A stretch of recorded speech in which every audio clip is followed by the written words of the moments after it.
हुआ कुछ ऐसा कि एक बार एक लड़का था जो बहुत ही संपन्न परिवार से बिलोंग करता था, और वो लड़का जो था वो 12th क्लास में पढ़ाई कर रहा था, 12वीं में पढ़ रहा था। 12वीं चूँकि बोर्ड कक्षा है तो उसने अपने पिताजी से एक रिक्वेस्ट करी कि पापा अगर इस बार मैं बोर्ड में टॉप कर जाऊं तो आप मुझे क्या गिफ्ट करेंगे। तो उसके पापा ने कहा कि भाई अगर बेटा तू इस बार टॉप कर लेता है ना तो मैं तुझे एक कार जो है वो गिफ्ट करूँगा। लड़का जो है बहुत ही ज़्यादा खुश होता है और उसके बाद वो अपना पढ़ाई में अपना मन लगाता है, काफ़ी पढ़ता है, काफ़ी मेहनत करता है, रात दिन एक कर देता है, और अंत में वो वाकई में जो 12th क्लास है उसमें जा कर के टॉप कर लेता है। तब अपने पापा को फ़ोन करता है कि बोलता है कि पापा एक काम करिए, आप जो है मेरा गिफ्ट वांगन में लेकर के रखिए, मैं जो है टॉप कर चुका हूँ, आपने तो न्यूज़ देख ही लिया होगा, और मैं अब वापस आ रहा हूँ तो मुझे मेरा गिफ्ट जो है वहाँ पर मिलना चाहिए।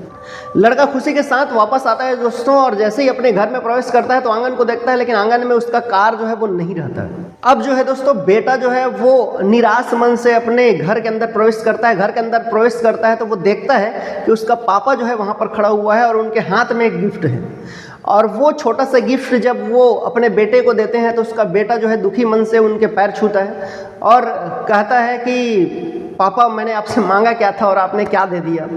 और उसके पश्चात वो आधे अधूरे मन से, अनखुशी मन से अपने घर के अंदर जाता है। घर के अंदर जाता है, जब उसको खोलता है तो उसमें देखता है कि उसमें एक जो है गीता भागवत का बुक रखा हुआ था। गीता भागवत का बुक उसमें रखा हुआ था। वो लड़का जो है काफ़ी निराश हो जाता है और फिर वो एक पत्र लिखता है और कहता है कि पापा मेरी एक छोटी सी ख्वाहिश थी जिसे आपने पूरी नहीं की।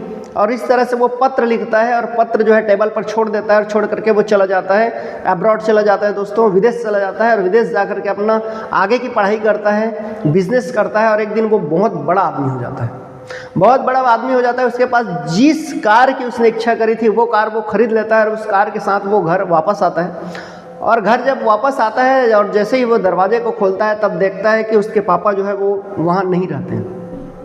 उनका एक छोटा सा तस्वीर टंगा हुआ रहता है, उनके पापा जो है वो गुजर जा रहते हैं, उसमें माला लटकी हुई रहती है, और वहीं पर किनारे में उनके द्वारा जो दिया गया गिफ्ट है गीता भागवत जो है वो पड़ा हुआ रहता है। वो लड़का दुखी मन से उस गीता भागवत को खोलता है। तब आज जब ने उसने पहली बार खोला तो उसमें से उसको एक जो है कार की चाबी जिसकी उसने डिमांड करी थी वो नीचे गिरता है।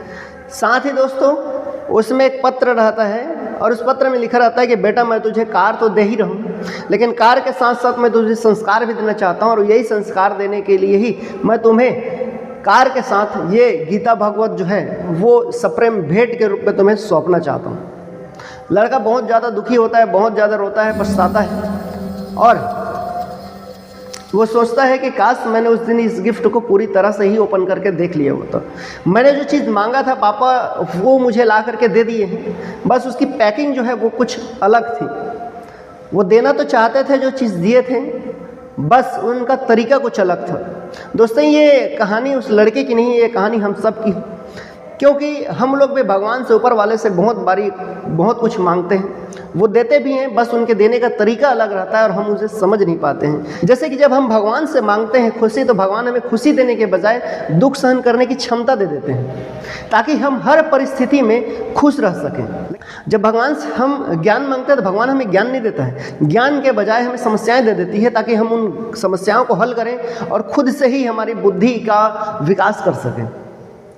तो दोस्तों भगवान हमें देता है, ज़रूर से देता है जो हम चाहते हैं, बस उनके देने का तरीका अलग है। तो उनके द्वारा दिया गया गिफ्ट हमेशा स्वीकार करें, क्योंकि उसी में हमारी भलाई होती है, हमारी अच्छाई होती है, और जो होता है वो अच्छे के लिए होता है। भले ही वो वर्तमान में हमें बुरा लग रहा होता है, लेकिन वो हमारे भविष्य के लिए बहुत ही अच्छा होता है, और ये हमें भविष्य में चल करके पता चलता है। तो बहुत बहुत धन्यवाद दोस्तों आपके समय के लिए। वापस से हैप्पी दीपावली। मिलते हैं नेक्स्ट वीडियो में, तब तक के लिए बाय बाय, जय हिंद।